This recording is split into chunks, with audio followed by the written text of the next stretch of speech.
નમસ્કાર દર્શક મિત્રો, હોટ ટોપિકમાં આપ સૌનું સ્વાગત છે. આપની સાથે હું છું શિવમ. હોટ ટોપિકમાં આપણે આપ જાણો છો એમ અલગ અલગ મુદ્દા છે તે લેતા હોઈએ છીએ અને તેના પર ચર્ચા વિચારણા છે તે આપણે આ શોમાં કરતા હોઈએ છીએ. અલગ અલગ મુદ્દો કે જેમાં આજનો આપણો મુદ્દો જે વાત કરીએ તો નારણપુરામાં જે પ્રકારે અત્યારે ડિમોલેશનની કાર્યવાહીના મુદ્દે છેલ્લા કેટલાક દિવસથી સતત વિરોધ વંટોળ છે તે સ્થાનિકો દ્વારા જોવા મળ્યો હતો અને તેને જ લઈને આજે જે અપડેટ સામે આવ્યા છે કે જ્યાં આજનો દિવસ જે પ્રકારે વાત કરીએ તો ડિમોલેશનની કાર્યવાહી રોકવાનો આદેશ છે તે આપી દેવામાં આવ્યો છે, પરંતુ આગળ હવે ડિમોલેશન થશે કે કેમ તેના અંગે કોઈ જ જાણકારી નથી. પરંતુ જે પોલીસ બંદોબસ્ત ગોઠવવામાં આવ્યો હતો તે પોલીસ બંદોબસ્ત છે તે હટાવી લેવામાં આવ્યો છે. જે પ્રકારે આદેશ આપવામાં આવ્યો છે બીજી અન્ય કોઈ જે માહિતી છે તે પોલીસને પણ નથી આપવામાં આવી. એટલે કે હવે સ્થાનિકોને એ જ જે ચિંતા જે પ્રકારે છે કે હવે આગળ આ ડિમોલેશનની કાર્યવાહી કરવામાં આવશે કે કેમ, તો કયા કયા કારણ છે ડિમોલેશન પાછળ, સ્થાનિકોને શું કહેવામાં આવ્યું છે, આ તમામ બાબત પર આપણે આજે ચર્ચા કરવાના છીએ. અને તેના જ મુદ્દે જે પ્રકારે વાત કરીએ તો વિપક્ષની પણ વાત કરીશું કે તેમનું શું સ્ટેન્ડ છે આ જે મુદ્દાને લઈને. ટ્રાફિકની સમસ્યાનું પણ કહેવામાં આવ્યું છે, પરંતુ સ્થાનિકો શું કહી રહ્યા છે તે તમામ મુદ્દે આપણે આજે ચર્ચા કરવાના છીએ. ચર્ચા સાથે હાલ મહેમાન જોડાઈ ગયા છે આપણી સાથે બે સ્થાનિક ત્યાંના ઉપસ્થિત છે, રાકેશ પટેલ અને કનુભાઈ પટેલ. આ બંનેનું સ્વાગત છે સૌથી પહેલા. અને કોંગ્રેસથી આપણી સાથે સાગરભાઈ શાહ છે. સાગરભાઈ, આપનું પણ સ્વાગત છે. શરૂઆત કરીએ સૌથી પહેલા સ્થાનિકથી. આપણે વાતને શરૂઆતથી આપણે જોઈએ તો કનુભાઈ, આપનાથી શરૂઆત કરીએ. કઈ રીતની આ કાર્યવાહી આપણે વાત કરીએ, શરૂઆતથી લઈને નોટિસ આપવામાં આવી હશે, ક્યારથી આ મામલો છે તે શરૂ થયો હતો? આ છેલ્લા 5-એક વર્ષથી આ પ્રક્રિયા ચાલે છે. અમને લોકોને 5-7 વર્ષ પહેલા નોટિસ મળેલી હતી કે તમારે અહીંયા રોડ કપાત આવે છે, આ રોડ 80 ફૂટની જગ્યાએ 100 ફૂટનો થાય છે. એટલે બંને બાજુથી રોડની બંને સાઈડે 10-10 ફૂટ કપાય છે. હવે જયારે 10-10 ફૂટ બંને બાજુથી કપાય તો સ્વાભાવિક રીતે જ મકાનો અને દુકાનો રોડ ઉપર જ આવી જાય. એટલે પાર્કિંગથી માંડીને રહેવાની બધી જ અવ્યવસ્થા ઊભી થઈ જાય. ખરેખર અત્યારે આ રોડ પર 80 ફૂટનો તો રોડ છે જ ઓલરેડી, અને એટલો ટ્રાફિક પણ નથી, કારણ કે અહીંયા કનેક્ટિંગ રોડ બીજો જે આગળ જે રોડ ક્રોસિંગ પછી જાય છે એ માત્ર 50 ફૂટનો જ છે. હવે તમે 80 ફૂટમાંથી જઈને પછી બોટલને જયારે જાઓ ત્યારે 50 ફૂટમાં જ જાઓ છો, તો તમે પેલા 50 ફૂટવાળા રોડને 80 ફૂટનો કરવાના બદલે 80 ફૂટવાળા રોડને 100 ફૂટનો કરવા માટે પ્રયત્ન કરે છે. તો અમારી તો રોડ કપાત કરવાની પહેલે તો મંજૂરી નથી, અને છતાંય તમારે કરવો જોઈએ તો પેલા 50 ફૂટ વાળો રોડ છે એને તો 80 ફૂટનો કરો અને પછી અમારો રોડને 100 ફૂટનો કરો. એટલે અમે આ પ્રકારે આંદોલન ચલાવીએ છીએ. અને સરકારમાં બધા કોર્પોરેટરો, ધારાસભ્યો અને ઇવન કૌશિકભાઈને પણ અમે રૂબરૂ મળેલા હતા, રજૂઆતો પણ કરી. અને ઇલેક્શન પહેલા અમે જે રજૂઆતો કરી તો ત્યારે અમને સત્તાધીશો એટલે કૌશિકભાઈની હાજરીમાં જ કોર્પોરેટરો, પછી મેયર સાહેબ, એ બધા લોકોએ ખાતરી આપી હતી કે હમણાં તો અમે આ રોડ કપાત નહીં કરીએ, તમે ચિંતા ના કરો એમ. પણ જેવું ઇલેક્શન પત્યું અને પરિણામો આવી ગયા તરત જ પછી ફરી પાછી રોડ કપાત અંગેની અમારી પાસે નોટિસો આવવા માંડી. મકાન ક્યાં આવે છે જે રોડ કપાતનો છે? ત્યાં આગળ આપનું મકાન પણ છે? મારું મકાન પહેલું જ આવે છે, નારણપુરા ગામને અડીને પહેલું જ મકાન, મંદિર સિંધવાઈ માતાના મંદિરને અડીને પહેલું જ મકાન મારું છે. ત્યાંથી શરૂઆત થાય છે. અને મારું મકાન લંબચોરસ છે, 700 ચોરસ ફૂટનું જે લંબચોરસ મકાન છે. હવે જો એ 10 ફૂટ કાપી લે તો સાવ ખોખું જ બની જાય. એક જ રૂમ લાઈનસર આવે. એટલે હું તો તદ્દન રોડ ઉપર આવી જઉં અને મારા મકાનની બારીઓ પણ ના ખુલી શકે એવી પરિસ્થિતિ નિર્માણ છે. પણ આપણી પાસે વાત કરીશું. રાકેશભાઈ પણ છે સ્થાનિક. રાકેશભાઈ, આપ શું કહેશો? હા જી, આજે કનુભાઈએ જે વાત કરી એ તદ્દન સાચી વાત છે. અમે અમારા જે અત્યારે હાલના જે 80 ફૂટ પહોળાઈવાળા રોડ અંગે અમે આ અગાઉ વારંવાર આ રજૂઆતો કરેલી છે. આ વિધાનસભાના ઇલેક્શન પહેલા આ મુહિમ ચલાવવામાં આવેલી કે ભાઈ 80 ફૂટનો રોડ 100 ફૂટનો કરવા માટેની. એના એ ઇસ્યુને લઈ અને સ્થાનિક લોકો, સ્થાનિક સોસાયટીઓએ એ બધાએ આનો ખૂબ જ વિરોધ કરેલો હતો. અને વિરોધ કરી અને અમે કોર્પોરેટરો, ધારાસભ્યશ્રી અને બધાની સમક્ષ અમારી વાતો રજૂ કરેલી હતી. અને અમે જે વિરોધ કરેલો હતો એને ધ્યાને લઈ અને એ વખતે અમને કહેવામાં આવેલું હતું કે ભાઈ આગળનો રોડ જ્યાં સુધી ક્રોસિંગ થી જે આસમ રોડ જાય છે એ રોડ અમે પહોળો નહીં કરીએ ત્યાં સુધી અમે તમારા રોડને અડીશું નહીં, એવું અમને આશ્વાસન આપવામાં આવ્યું હતું. છતાં પણ આ ઇલેક્શન પછી અચાનક આ રોડ, અને આખા અમદાવાદમાં તમે જુઓ તો ઘણા રોડ એવા છે, સાંકડા છે કે જ્યાં ટ્રાફિકના પ્રશ્નો છે અને એને પહોળા કરવાની જરૂર છે. એનો એક હું દાખલો આપું તમને. વિશાલ પાનના ગલ્લાથી માંડીને સરદારના બાવલા સુધીનો જે રોડ છે, લાઈફ કેર હોસ્પિટલ છે, એ રોડ તમે હાલ જોશો ને તો 60 ફૂટ પહોળો માંડ છે. હવે એ રોડ ઉપર તમે જુઓ તો એટલો બધો ટ્રાફિક હોય છે, તો એ રોડ પહોળો કરવાની જરૂર છે. એની જગ્યાએ જે અમારા રોડ ઉપર ટ્રાફિકની કોઈ સમસ્યા નથી, આ રોડ ઉપરની સોસાયટી કે રહીશોની કોઈ એવી માગણી નથી કે ભાઈ આ રોડ પહોળો કરો, તો પછી કોના માટે તમે આ રોડ પહોળો કરવા જઈ રહ્યા છો? અને આ રોડ પહોળો કરવાથી કેટલી સમસ્યાઓ ઊભી થાય છે, કેટલા લોકો ઇફેક્ટેડ થાય છે, એની કોઈ પણ વિચારણા કર્યા વગર આ રોડ પહોળો કરવાની કામગીરી કેમ કરવામાં આવે છે, અમે સત્તાધીશોને પૂછીએ છીએ, પણ એનો અમને કોઈ સંતોષકારક જવાબ નથી મળતો. જી સાગરભાઈ, બંનેની વાત આપે સાંભળી. સૌથી પહેલા કોંગ્રેસનું સ્ટેન્ડ શું રહેશે બંનેની વાત સાંભળ્યા પછી? જો ભાઈ, સબકા સાથ, સબકા વિકાસ અને સબકા વિશ્વાસ એ આ ગુજરાતની અંદર 27 વર્ષથી ચાલી આવતી ભારતીય જનતા પાર્ટી જે અત્યારે રૂલ કરી રહી છે એનું સૂત્ર છે. આ બંને રહીશોની વાત આપણે સાંભળી જે ત્યાં આગળ રહે છે. કનુભાઈ અને રાકેશભાઈએ સ્પષ્ટ કહ્યું અને ઘણા બધા વિડીયો પણ વાયરલ થયા છે, તો ત્યાંના જે રહીશો છે એમનો સંપૂર્ણ વિરોધ છે. ભારતીય જનતા પાર્ટી જે વચનો આપે છે એ પોકળ હોય છે, હોલો હોય છે, એ માત્ર ને માત્ર જુમલા હોય છે. એ નેશનલ લેવલ ઉપર બી અમિત શાહ આપણા જે ગૃહમંત્રી છે એમણે કહ્યું છે કે નરેન્દ્રભાઈ મોદીએ 15 લાખનો જુમલો આપ્યો હતો. એવી રીતે જ આ બંને જણાએ કહ્યું કે અમને ઇલેક્શન પહેલા વાયદો કર્યો તો, વચન આપ્યું હતું કે હમણાં કશું જ થવાનું નથી. તો થોડોક વખત તો રાહ જોવી હતી. હજી તો હમણાં તમે કેબિનેટ બનાવી છે અને 1-1.5 મહિનાની અંદર જ તમારા પેપરો લીક થાય છે અને પેપરો લીક થયા પછી અત્યારે બધાની ઉપર બુલડોઝર ચાલી રહ્યા છે. અત્યારે વાત ઇશ્યુ નારણપુરાના એરિયાની છે, પણ બુલડોઝરની વાત એટલા માટે કરીશ કારણ કે આ ભારતીય જનતા પાર્ટીની ડબલ એન્જિનની સરકાર છે. ગુજરાતમાં પણ એમની સરકાર છે અને સેન્ટરમાં પણ એમની સરકાર છે, અને આ બુલડોઝર તો બધે જ ચાલી રહ્યા છે. હમણાં જ યુપીની અંદર શું થયું?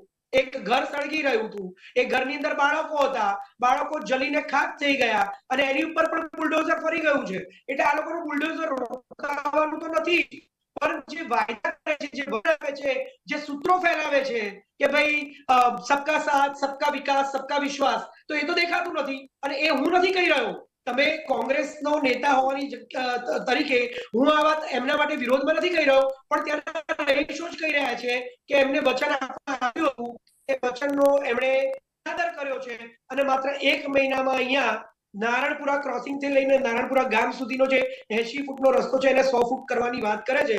તો એની અંદર ઘણી બધી લગભગ 100 થી વધારે દુકાનો અને ઘરો આવી જાય છે. તો એ બધાના ઘરો અને દુકાનો તૂટશે તો ઓબ્વિયસલી છે કે એ લોકો વિરોધ કરવાના જ છે.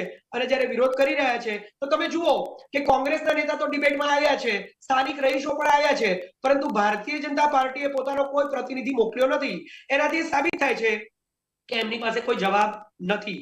એટલે હું તો માનું છું કે જો તમે ખરેખર સબકા સાથ, સબકા વિકાસની વાત કરતા હોય અને સબકા વિશ્વાસની પણ વાત કરતા હોય તો આમનો જે વિશ્વાસ છે એમને તમારે સંપાદિત કરવો જોઈએ. અને આટલો મોટો રોડ ઓલરેડી છે, કારણ કે એમણે જેમ કહ્યું કે ક્રોસિંગ થી પેલી તરફ જાઓ એટલે કે ઇન્કમ ટેક્સ તરફ, તો એ રોડ તો કેટલો બધો નાનો છે બધાને ખબર છે. અને નારણપુરા ગામથી લઈને પછી તમે ભુયંગદેવ આવો તો એ તરફનો જે સોલા રોડ વાળો રસ્તો છે એ પણ કેટલો નાનો છે. તો તમે માત્ર વચ્ચેનો રસ્તો કરવાની વાત કરો છો, એ પણ ઓલરેડી 80 ફૂટનો તો છે. અને હું પોતે પણ એ એરિયામાં વર્ષોથી રહું છું જ. નારણપુરા 4 રસ્તામાં આવેલી ચંદ્રાલય સોસાયટીમાં હું નાનપણથી મોટો થયો છું. મને એરિયા વિશે બિલકુલ ખબર છે. એ રસ્તા ઉપરથી મારી રોજની અવરજવર હોય છે. એ રસ્તો એટલે એટલો મોટો રસ્તો છે, ત્યાં આગળ વ્હીકલની કે ટ્રાફિકની એવી કોઈ ડેન્સિટી નથી કે તમારે અત્યારે હાલ ને હાલ એને પહોળો કરવો પડે. અને અમદાવાદની અંદર તમે કહો ને તો એક જમાનામાંથી લઈને અત્યારે હાલ પણ સૌથી પોશ એરિયા એ નારણપુરાનો પોશ એરિયા છે. નારણપુરાના બધા જ રસ્તાઓ મોટા છે. તમે મીરાંબિકા વાળો રોડ લઈ લો, આ ક્રોસિંગ વાળો રોડ લઈ લો, નારણપુરા 4 રસ્તાથી લઈને અંકુર વાળો રોડ લઈ લો, તમે નારણપુરા એરિયાના કોઈ પણ રસ્તા લઈ લો, બધા રસ્તા પહોળા છે, ઓછો ટ્રાફિક છે, ટ્રાફિકની ડેન્સિટી ઓછી છે, ત્યાં બધું જ એકદમ અર્બન એરિયા જેવું છે. ત્યાં કોઈ ડેવલપમેન્ટ કરવાની જરૂર અત્યારે હાલ નથી. એ ઉપરાંત હું તમને કહું તો તમે મલાવ તળાવમાં જાઓ, હે, તમે થલતેજ એરિયામાં જાઓ, સોલા ગામની અંદર જાઓ, ભાટલોડિયા ગામની અંદર જાઓ, આમાં તો કેટલાય જગ્યાઓ છે ને કેટલા એરિયા છે ત્યાં વિકાસ કરવાની જરૂર છે. કેમ ત્યાં વિકાસ નથી થતો અને પોશ એરિયામાં, ડેવલપ્ડ એરિયામાં તમે વિકાસ કરવાનું કામ કરી અને આ લોકોને હેરાન કરી રહ્યા છો. That's not okay I think. સાગરભાઈ, જે રોડની વાત અત્યારે થઈ રહી છે, 80 ફૂટનો રોડ એને 100 ફૂટનો કરવાની વાત છે. અન્ય પણ મુશ્કેલી કઈ, અન્ય પણ રોડ નાના છે, પરંતુ આ જ રોડ કેમ આ જ રોડ પર અત્યારે કાર્ય ચલાવી રહ્યું છે? આપને શું કારણ લાગી રહ્યું છે? મને તો આમાં કંઈક એમનો પર્સનલ એજન્ડા લાગી રહ્યો છે, કારણ કે મેં તમને કહ્યું ને કે નારણપુરાની અંદર આખો એરિયા જ પોશ છે અને આ એરિયા એ આજનો પોશ નથી. જ્યારે અમદાવાદ ક્યાંય ડેવલપ નતું થયું ત્યારનો નારણપુરા, નવરંગપુરા, સીજી રોડ, આ બધા વિસ્તારો એટલા બધા ડેવલપ છે અને ત્યાં આગળ કઈ એટલું બધું ડેવલપમેન્ટ કરવાની એટલી જરૂર નથી. એના કરતા તો બીજા ઘણા એવા એરિયા છે. મેં તમને કહ્યું કે થલતેજની અંદર તમે મલાવતળા ગામ લો, 27 વર્ષથી આ લોકોની સરકાર છે, તો 27 વર્ષથી તમે થલતેજમાં મલાવ તળાવના જે રહેવાસીઓ છે, એની આસપાસની જે વસ્તી છે, આ તો મેં ખાલી માત્ર તમને થલતેજની વાત કરી. ઘાટલોડિયામાં પણ આવા એરિયાઓ છે, સોલા ગામમાં પણ આવા એરિયાઓ છે, પેલું છપ્પરિયા વાસ છે. તો આ બધું ડેવલપમેન્ટ કરો ને. જે ડેવલપમેન્ટ કરવાનું છે તો તમે કરી નથી રહ્યા. ગરીબ માણસોને કોઈ તમે સવલત આપી નથી રહ્યા. ઉલટાના અહીંયા રહેતા ગરીબ માણસોને કાઢીને ત્યાં આગળ મોટી મોટી બિલ્ડિંગોનો વિકાસ કરીને એવા જ લોકોને ત્યાં આગળ રહેવા માટે આમંત્રિત કરે છે જે લોકો ઓલરેડી સદ્ધર છે, અને ગરીબ લોકોને કોઈ દૂર દૂરના એરિયામાં એમને વૈકલ્પિક જગ્યાઓ આપી દેવામાં આવે છે. તો એવું તો ના હોય ને. અને બીજી વાત મારે એ પણ કહેવી છે કે નારણપુરાનું જે મેં કહ્યું કે તમામ રસ્તાઓ, મેં તમને કહ્યું કે અંકુરવાળો આખો રોડ, વિરાંબિકાવાળો આખો રોડ, પછી તમે જો તો પલ્લવ ચાર રસ્તાથી લઈને એસી સુધીનો આખો રોડ, અને આ જે ક્રોસિંગ થી લઈને નારણપુરા ગામ સુધીનો રોડ, આ બધું જ ડેવલપ છે. ત્યાં કઈ કરવાની જરૂર નથી. અને કેમ કરી રહ્યા છે એ એમનો કંઈક પર્સનલ એજન્ડા કે પર્સનલ ફાયદો હોઈ શકે, એનું તો કારણ હું કેવી રીતે આપી શકું? આપ સ્થાનિક છો, ત્યાંના વર્ષોથી ત્યાં જ રહો છો, તો આપને શું લાગી રહ્યું છે? આપે અન્ય મુશ્કેલીઓની પણ વાત કરી, પરંતુ આ જ રોડ અત્યારે છે તેના પર અત્યારે કાર્યવાહી ચાલી રહી છે. શું લાગે છે આપને, કેમ આ જ રોડ છે અત્યારે મોટો કરવાની વિચારણા થઈ રહી છે? કારણ કે આપ જણાવી રહ્યું છો કોઈ સમસ્યા જ નથી. બિલકુલ સાચી વાત છે. આ રોડ પહોળો કરવાની જરૂર છે જ નહીં, અને અમારા સ્થાનિક કોર્પોરેટરો આ રોડ પહોળો કરવા માટે કેમ આટલી તકલીફ ઉઠાવી રહ્યા છે, અને એ પણ અહીંના સ્થાનિક લોકોને વિશ્વાસમાં લીધા વગર, એમની સમસ્યાઓ જાણ્યા વગર, ફક્ત ને ફક્ત આ રોડને પહોળો કરવાની ઉતાવળ એમને શેના માટે છે? એ અહીંની સ્થાનિક પ્રજામાં એક ચર્ચાનો વિષય છે, અને એ મુદ્દાને લઈ અને લોકોમાં અલગ અલગનો ભ્રમ ફેલાઈ રહ્યો છે કે ભાઈ આ કોર્પોરેટરોને શેના માટે અહીંયા રસ છે અને કેમ આની પાછળ પડી ગયા છે, એ કોઈને સમજાતું નથી. જી કનુભાઈ, જે રોડ પર વાત કરી કે ઘણા બધા વેપારીઓ પણ છે, રહીશો પણ છે, કેટલા વેપારીઓ છે અને કેટલા સમયથી ત્યાં વેપાર કરી રહ્યા છે, અને જો કપાતમાં જશે, જો આજે તો નથી થયું પણ આગળ જો ઓર્ડર આવશે તો કેટલાને કેટલું નુકસાન છે તે થઈ શકે છે? અહીંયા નાના નાના વેપારીઓ લગભગ 50 દુકાનો છે એમની, અને જે લોકો પોતાની રોજીરોટી રળે છે, અને હમણાં તો ધીરે ધીરે કરતા રેડીમેડની દુકાનો અને લેડીઝ ડ્રેસ એ અંગે નારણપુરાનો વિકાસ બહુ સારો થઈ રહ્યો છે. દુકાનો વાળાઓને પણ ફાયદો થઈ રહ્યો છે, અને અહીંની પ્રજાને પણ, જે રતનપુર કે ડાલગરવાડ કે સીજી રોડ કે ત્યાં લેવા જવું પડતું હતું એની જગ્યાએ લોકો ડ્રેસ વગેરે ખરીદવા અહીંયા આવે છે. તો દુકાનદારો પણ વ્યવસ્થિત રીતે પોતાનો ધંધો કરતા જ હતા અને કરે જ છે. એમને કઈ તકલીફ નથી. સવાલ એ છે અહીંયા રેસિડેન્સ વાળા લોકોને પણ બિલકુલ ટ્રાફિક નથી. અહીંયા કોઈ પણ એવું લાગતું નથી. આ લોકોએ જો ખરેખર કરવું હોય તો 1 કે 2 જગ્યાએ જ્યાં 4 રસ્તા ભેગા થાય છે ત્યાં એક પોલીસના પોઈન્ટ મૂકી દેવા જોઈએ અને લાલ બત્તી, લીલી બત્તી મૂકી દેવી જોઈએ, તો કોઈક વખત પીક અવર્સ હોય ત્યારે જળવાઈ રહે.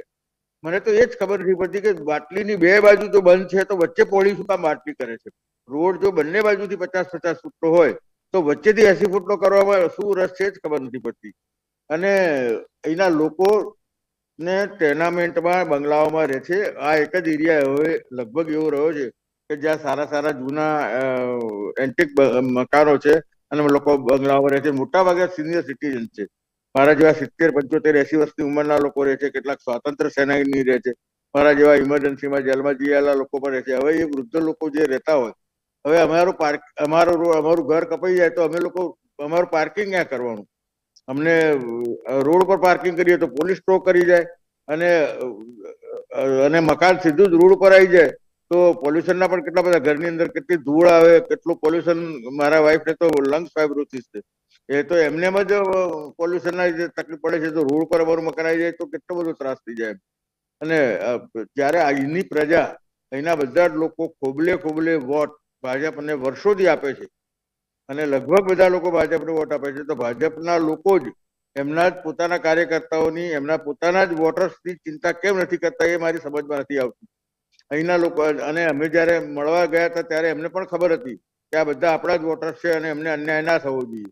જીતુભાઈ ઇલેક્શન લડતા હતા એ પહેલા પણ અમે એમને મળવા ગયેલા, અને અમે એમની પાસે ખાતરી પણ માંગી હતી કે અમે તમને બધો સહકાર આપવા તૈયાર છીએ, બધી સોસાયટી વાળા તમને વોટ આપવા બી તૈયાર છે, પણ અનલેસ એન્ડ અન્ટિલ તમે જયારે પણ ચૂંટાઈને આવો ત્યારે અમને આ બાબતમાં તમારે અમારી પડખે ઉભા રહેવું પડશે.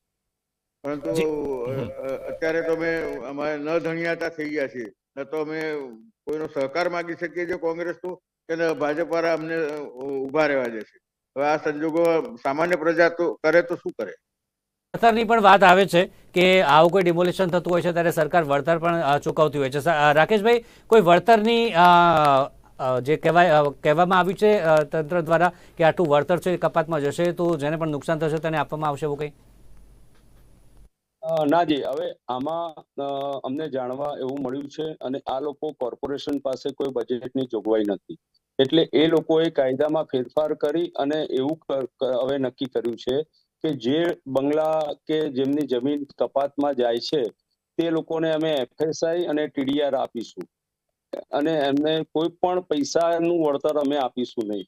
હવે અમારે જો બંગલો અમારો જે છે એ કપાઈ જશે, સાંકડો થઈ ગયા પછી જો અમે તોડીને જો નવેસરથી બનાવવા જઈએ ને તો અમારો 10 ફૂટનું પણ બાંધકામ માંડ થાય છે, તો અમારે આ FSI કે TDR નો ઉપયોગ ક્યાં કરવાનો? એટલે એ વસ્તુ પણ એ લોકો સમજમાં નથી આવતી. હવે એ લોકોને જો કદાચ એવું લાગતું હોય કે ભાઈ આ રોડ ઉપર કોઈ કોમ્પ્લેક્સ વાળા છે કે કોઈ દુકાન વાળા છે, એ રોડ ઉપર કોઈ પાર્કિંગ કરે છે, તો તમે ટ્રોઈંગની ગાડી બોલાવી શકો છો. અમે બધી સોસાયટી વાળાએ લખીને અમે આપ્યું છે કે ભાઈ તમે આવી રીતે ટ્રોઈંગની ગાડી બોલાવીને વાહનો ઉપાડી લેશો તો એમાં અમારો સપોર્ટ છે, અને કોઈને પણ કઈ આવું જો કોઈ આવી રીતે ખોટી રીતે રોડ ઉપર પાર્ક કરતું હોય તો અમારો પણ પૂરો સહકાર છે. પણ તમે કોઈ એક બે વ્યક્તિ કોઈ કોમ્પ્લેક્સ વાળા કદાચ કોઈ પાર્કિંગ કરતા હોય રોડ ઉપર, એને લઈને તમે બાકીના બધાના બંગલા કાપી નાખો અને દુકાનો કાપી નાખો, એ તો કેટલું વ્યાજબી છે. અને અમને એવો તર્ક આપે છે કે ભાઈ આ રોડ જે છે એમાં 2002માં રોડ લાઈન પ્રિસ્ક્રાઇબ કરવામાં આવી હતી. હવે હું આપના માધ્યમથી કહેવા માંગુ છું કે હાલની તારીખમાં 80 ફૂટના રોડ ઉપર જો ટ્રાફિક આટલો નથી અને ટ્રાફિકની સમસ્યા નથી તો 2002માં જે તે અધિકારીએ આ રોડ પ્રિસ્ક્રાઇબ કર્યું એને એનું મગજ જ એપ્લાય કર્યું નથી. એટલે 2002માં એને કેવી રીતે સપનું આવ્યું કે આને અહીંયા આગળ આ રોડ 100 ફૂટનો કરવાની જરૂર પડશે? અને એ ઇસ્યુને લઈને આ લોકો અમારા કોર્પોરેટરો એમ કહી રહ્યા છે કે આ તો 2002ની રોડ લાઈન પ્રિસ્ક્રાઇબ છે એટલે અમારે કરવી પડે. અરે અમદાવાદમાં આવી ઢગલો રોડ લાઈનો પ્રિસ્ક્રાઇબ કરી છે, તમે એનો અમલ કરો. અને રોડ લાઈન પ્રિસ્ક્રાઇબ કર્યું હોય એનો મતલબ એવો હોય કે જ્યારે પબ્લિકને જરૂર હોય ત્યારે તમારે એનો ઉપયોગ કરવાનો હોય. આ તો એનો સત્તાનો દુરુપયોગ કરી રહ્યા છે. રોડ લાઈન પ્રિસ્ક્રાઇબ કરવાની એમને સત્તા આપી છે, એનો અમલ કરવાની સત્તા આપી છે, એટલે એનો તમે સત્તાનો દુરુપયોગ કરી અને પબ્લિકના હિત વિરુદ્ધ જો તમે આ કામ કરતા હોય તો એનો પબ્લિક 100% એનો વિરોધ કરશે. પરંતુ અમે બીજી વસ્તુ આપના માધ્યમે કહું કે અમે હાલ અત્યારે તૃતીય પ્લાન બની રહ્યો છે ઓડા દ્વારા. અમદાવાદ શહેરનો આખો ડેવલપમેન્ટ પ્લાન બની રહ્યો છે તૃતીય. એ તૃતીય ડેવલપમેન્ટ પ્લાન બની રહ્યો છે, એમાં અમે આ રોડ ઉપરની દરેક સોસાયટીએ એમાં રજૂઆત કરી છે ત્યાં ઓડામાં કે ભાઈ આ જે ત્રીજો ડેવલપમેન્ટ પ્લાન જે બની રહ્યો છે એમાં જે ખોટી રીતે જે આ રોડ લાઈન પ્રિસ્ક્રાઇબ થઈ છે એને તમે આમાંથી દૂર કરી દો. જ્યારે પણ 10 વર્ષ પછી તમને એમ લાગે કે ભાઈ આ રોડમાં પોળો કરવાની જરૂર છે તો 10 વર્ષ પછી તમે રોડ લાઈન પ્રિસ્ક્રાઇબ કરીને એનો અમલ કરજો ને. અને એ પહેલા તમારે 50 ફૂટનો રોડ તમારે 80 ફૂટનો કરવો પડશે, તો આને 100 ફૂટનો તમારે કરવાની જરૂર પડશે, બાકી તો તમારે આ રોડ પહોળો કરવાની જરૂર જ નથી. જી ચોક્કસથી સાગરભાઈ, જે હમણાં કનુભાઈની વાત આપે સાંભળી હશે, તેમણે છેલ્લે એવું કહ્યું કે સરકારને રજૂઆત કરીએ છીએ પરંતુ સાંભળતા નથી અને કોંગ્રેસને રજૂઆત કરી શકતા નથી. કેમ આવું કહેવું પડે છે? એક વિપક્ષ તો છે પરંતુ આ વખતે જે સ્થિતિ થઈ છે ત્યારબાદ આ પ્રકારે શબ્દો સાંભળવા પડે છે કોંગ્રેસને કે અમે સપોર્ટ પણ નથી લઈ શકતા. તમે જે પ્રશ્ન કર્યો હોય એ જ હું કહેવા જતો હતો કે આ આખો જે એરિયા છે, નારણપુરા 4 રસ્તા, નારણપુરા ગામ કે નારણપુરા જે પોશ એરિયા છે, ત્યાં બધા મોટા ભાગના ભારતીય જનતા પાર્ટીના જ બધા વોટર્સ છે. એમને ગમે તેટલી આપણે રિક્વેસ્ટ કરીએ, એ લોકો ભારતીય જનતા પાર્ટીને જ વોટ્સ આપે છે, તો આ એમના વફાદાર વોટર્સ છે, ભારતીય જનતા પાર્ટીના વફાદાર વોટર્સ છે. વફાદાર વોટર્સ માટે પણ ભારતીય જનતા પાર્ટી પૂરું વલણ અપનાવતી નથી. એ લોકોની આટલી રજૂઆતો છે, એ લોકોની આટલી રિક્વેસ્ટ છે, આટલી વિનંતીઓ છે, એ લોકો એમને રજૂઆત કરી શકતા નથી અને અમને કહી શકતા નથી. એટલે આ તો પેલું સાપે છછુંદર ગળ્યા જેવું થઈ ગયું છે કે ભાઈ વોટ્સ આપણે ભારતીય જનતા પાર્ટીને આપી દીધા, ચૂંટણી જીતી ગયા, હવે તો બીજા 5 વર્ષ એટલે 27 ને બીજા 5 વર્ષ ગણી લો, કારણ કે જીતી ગયા છે.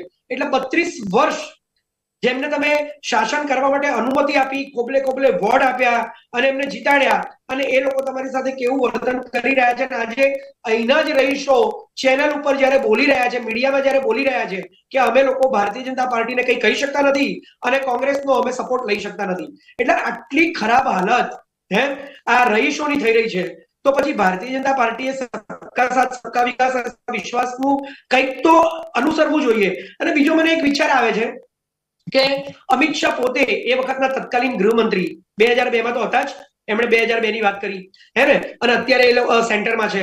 પછી રાજ્યસભાના સાંસદ આપણા નરહરિભાઈ અમીન, પૂર્વ મેયર ગૌતમ શાહ, આટલા મોટા મોટા ભારતીય જનતા પાર્ટીના નેતાઓ આ નારણપુરા એરિયાના જ રહેવાસી છે. તો એ લોકોએ આટલા વર્ષોમાં 27 વર્ષમાં કોઈ દિવસ આ રોડને મોટો કરવાની વાત નથી કરી, કે એના વિકાસની કોઈ વાત નથી કરી, કે એના કોઈ બ્યુટિફિકેશનની વાત નથી કરી. તો અત્યારે હાલ ઇલેક્શન પછી એક જ મહિનામાં કેમ? આ એક પ્રશ્ન છે. એટલે એનો જવાબ તો હું ના આપી શકું, પરંતુ કંઈક ને કંઈક તો છે એનું કારણ, જેના કારણે તરત ને તરત આ લોકોને હેરાન કરવામાં આવી રહ્યા છે. બીજી મારે એક વાત કરવી છે કે કનુભાઈએ કહ્યું કે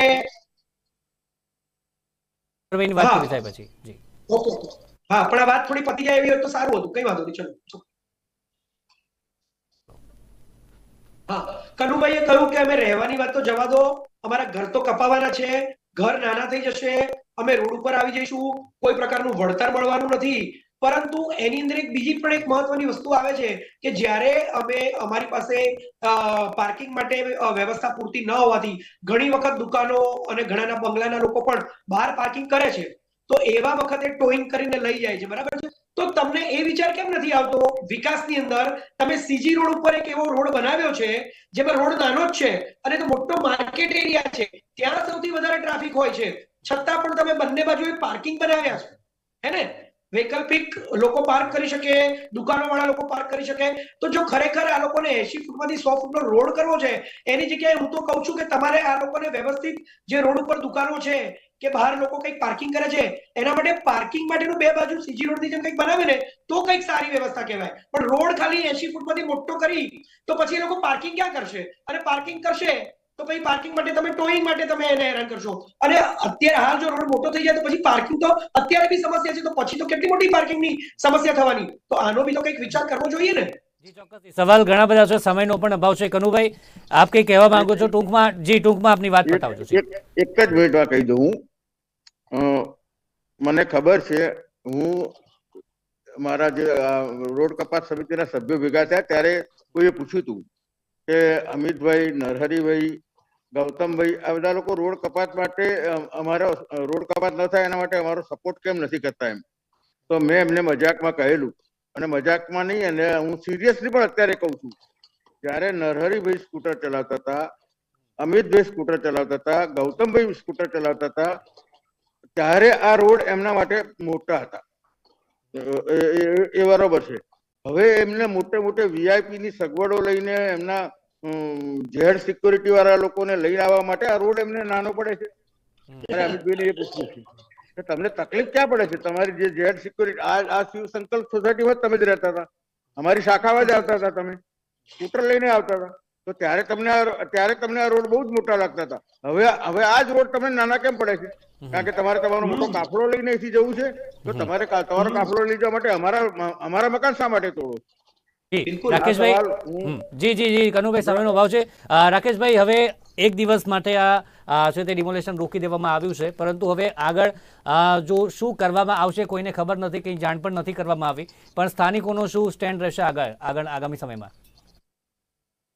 અમારી સ્થાનિકોની હવે માગણી એટલી છે કે પહેલા તો આ જે રોડ લાઈન ખોટી રીતે અહીંયા મૂકવામાં આવી છે, એ આ તૃતીય ડેવલપમેન્ટ પ્લાન જે બની રહ્યો છે ઓડા દ્વારા, એમાંથી એને હટાવવામાં આવે.